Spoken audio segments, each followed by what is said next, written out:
Okay, so Demi Prescott says, I didn't know about the windows. Yeah, a lot of preachers and stuff, they don't really talk about the windows because they just leave you to believe that it's talking. It leads you to just imagine in your mind, oh, windows. Whenever you read windows in your in windows of heaven, you imagine in your mind the clouds and they rain, the clouds rain, and that's got to be the windows. And the pastors, they just allow you to believe that, okay? But the literal interpretation of the word window is what you would think of in a building. You open the window and it lets cool air in. You close the window, okay? And it stops letting stuff pass through. So the windows in the firmament at the time of Noah's flood, it says that the windows let water pass through, and the and that's partly what helped to fill up the earth with water. Okay, they constantly say, oh, most of the water came up from underneath the ground. No, it didn't. It came from the sky. It rained on the earth for 40 days and 40 nights.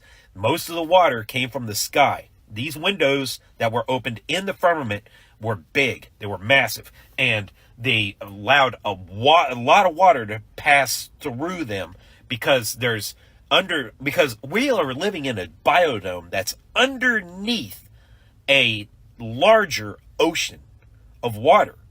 There's an entire ocean of water. Heaven might very well be an aquatic environment. So, okay. So, yeah, that's great comment. Thanks. NASA's already trying to spin their CGI mistakes as other things. So, the plushie toy that had the CGI lettering in it, they're now trying to spin that and say, oh no, that was the television broadcasting. They accidentally put the letters in there, and that is totally explainable.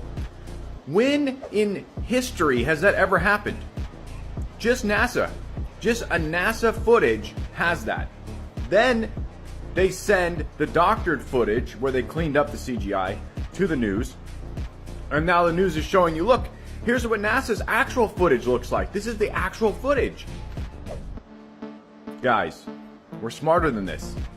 They messed up. It's very obvious. You can see it throughout all of the footage.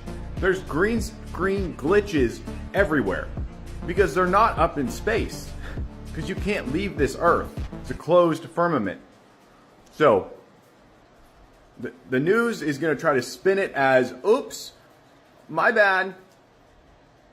Don't believe it. Hey, Artemis 2 crew, you totally missed the mark. You didn't take a picture of the flag that is on the moon. How did you not do that?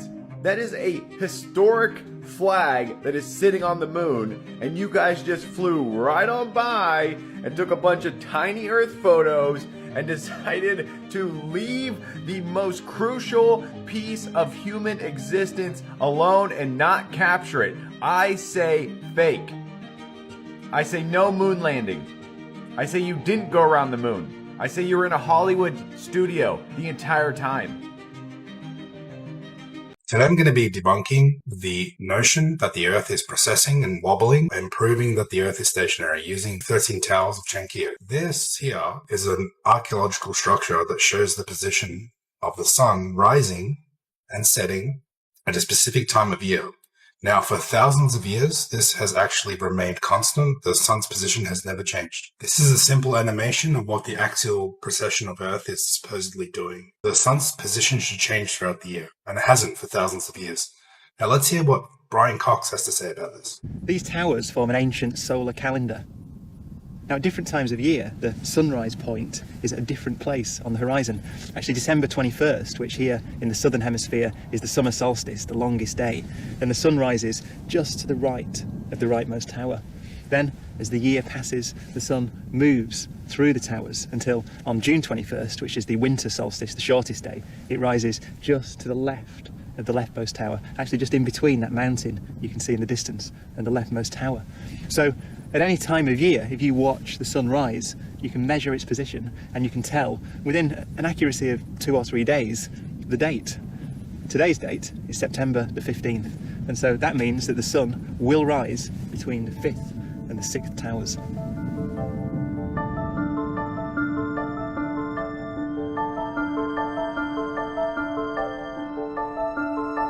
Chankio still works as a calendar because the sun still rises in the same place today as it did when these stones were first laid down. That is a magnificent sight as the sun burns through the towers. So if therefore there is in fact a axial precession of the Earth throughout the years, this position of the sun should change throughout the years, and it hasn't for thousands of years, over 2,000 years, proving in fact that the Earth is stationary. Yes, I will make the positive claim Earth has Coriolis. I need to Does the sniper have to adjust for it? past about 1,000 yards, yes. It is something you have to consider. If we're in a hovering hot air balloon and we're in there for 24 hours, are we going to see the Earth scoot under us? No, sir. The hot air balloon is not on a trajectory like the bullet is. It is not getting deflected on the globe model. So if we put the sniper in a hot air balloon, what happens? Like when he does what? When he fires a shot, what happens? The shot is deflected because it's on a trajectory. But not the hovering hot air balloon he's in.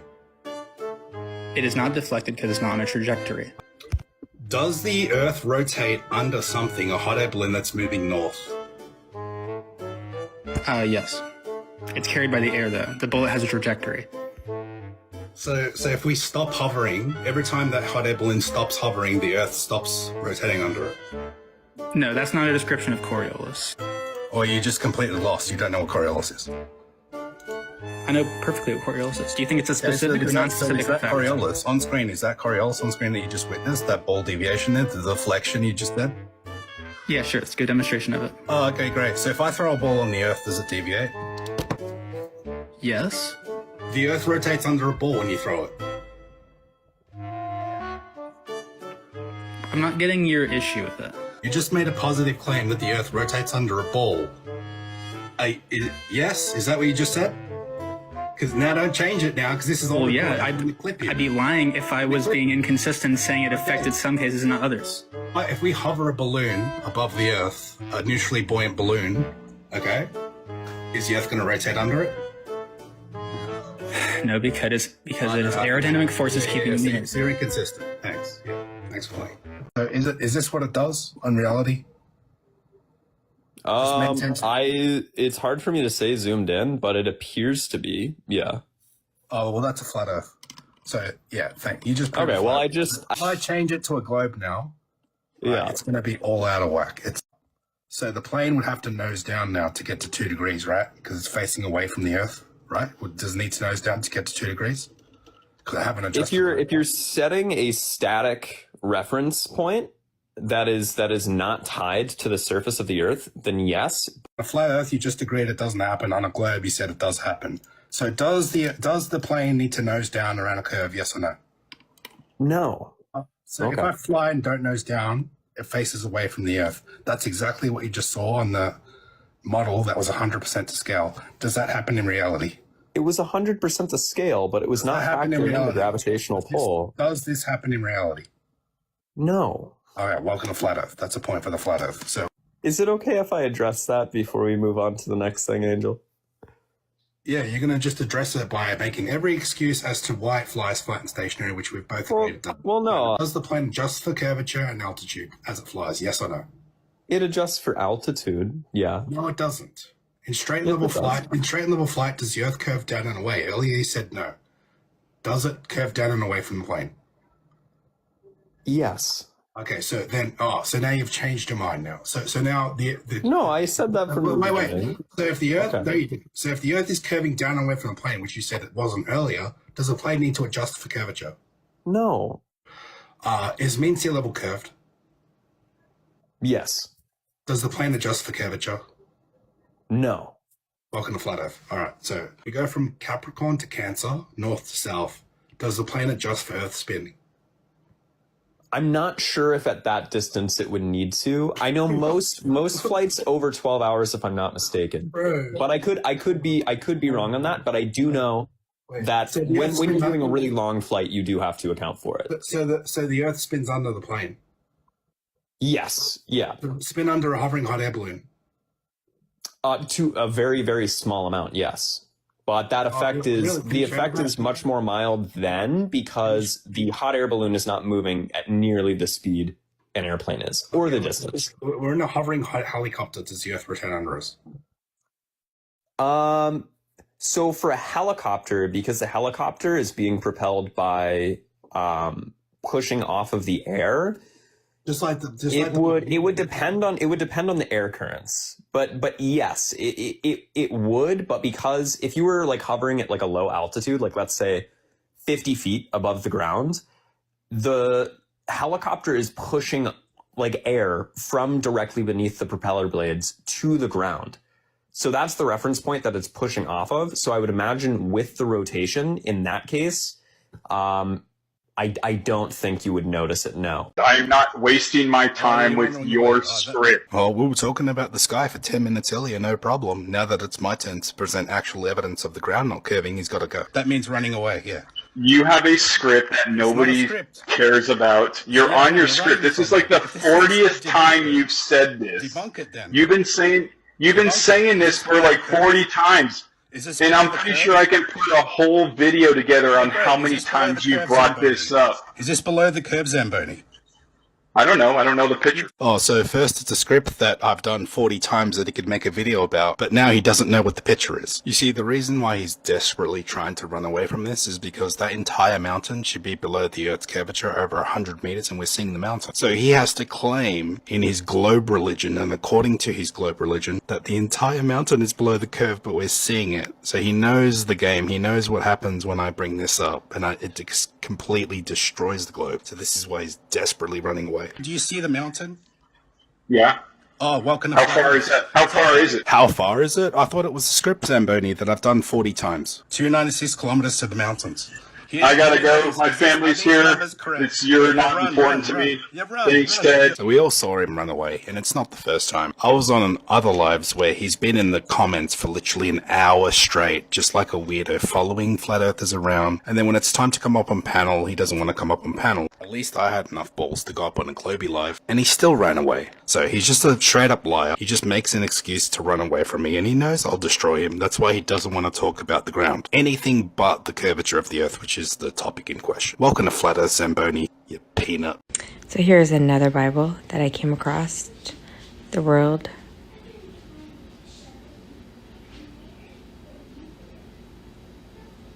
These are the pillars.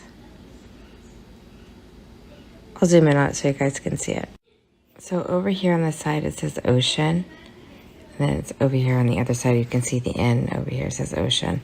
But these are supposed to be the pillars and the foundations. This is the entrance to hell. Obviously this over here is the earth. I think these are maybe supposed to represent the fountains of the deep. So when God flooded the earth, they sprung up. You guys know them as the geysers. Also, these are the stars. This is the moon. These are stars, and it's the sun. This is the floodgates. Floodgate, another gate, and another gate. So when God flooded the earth, the fountains of the deep went up, and then the floodgates opened. And then the firmament, and then God sits above the firmament. And in this Bible, they say dome.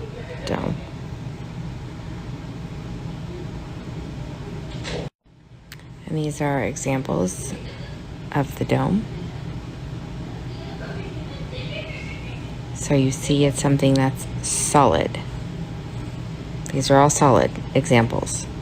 And none of these are giving the word atmosphere or space, like literal domes, like we live inside of a snow globe. or a terrarium. A perfect enclosed ecosystem. But hey, what do I know? I'm just a peasant. I mean, it's not like the rockets always go up and curve. It's not like the rainbows always curve. Or do they? Over here it says abyss, and it says abyss right here. So we don't know how far down these things go because we've only dug 7.9 miles deep before we hit an impenetrable barrier. And we don't know how big the Earth is. You know, before NASA came along, they were exploring the oceans, and then all of a sudden they went up and out. It's almost like, hey, look over here, don't look over there. Well, the oceans have only been explored by like 20%, and like 70% of the Earth is water. See? Only 25% has been explored, leaving 75% unexplored. Earth is approximately 71% water. So the geysers are endless waters that shoot up, right? Some of them are dried up, others are not. But as you can see, like the line comes down here as it goes into the abyss of water, right? So it's endless water, right? That's why there's like probably like waterfalls at the top of like mountains that have like endless amounts of water that seem to come out. And the firmament is waters above us, which is probably why the sky is blue. And look, it's like a perfect rainbow shape. Anyways, and this is the Hebrews, what the Hebrews believed that the earth is. And it's not just the Hebrews that believed that the earth is like this. Multiple different ancient ancestors believed the earth is like this. And the copyright of this Bible was, I think, 1924. I believe them. We all did. You still believe it, don't you? We all believe them. Yeah. It's dedicated to the truth seekers. The ones living below the firmament knowing the deal. It's all good, baby, baby. Check. Yeah. It was all a dream, I used to read NASA tales. Apollo and Artemis, Hollywood fails. Posters on my wall every Saturday night. Watching them stage the moon landing in plain sight. I let my tape rock till my tape pop. Smoking herb in the basement watching CGI flop. Way back when I had the red and black lumberjack, singing through the fraud like a laundry rack. Biggie! Biggie, biggie, biggie, can't you see? This Artemis mission trickery. They cast in a spell from a hollow dome. All the masses just follow the tone. Yeah, NASA's a cartel, Artemis is a hype. The flat Earth map dates back over 1,000 years. This map is credited to being created by a Persian astronomer. His name was Al-Biruni, and he lived between 973 AD to 1048 AD. It's the official map of the United Nations and also the United States Geological Survey. It used to be present in many places before the creation of NASA and the Antarctic Treaty in 1959. Here you see it with Admiral Byrd. This map has been restored by Dmitry from Russia with suggestions of mine, Eddie Alenkar. Known by my YouTube channel Flat Earth Banjo, I asked Dmitry to include the Bermuda Triangle and Point Nemo, a place deep in the Pacific where NASA buries rockets. Then Robert Tozzi, a professional mapmaker, came along and enhanced the map even more. There are many people now selling this map online, but if you could order it from my online store, I would greatly appreciate it. Visit my online store now and order one of the items. I humbly thank you.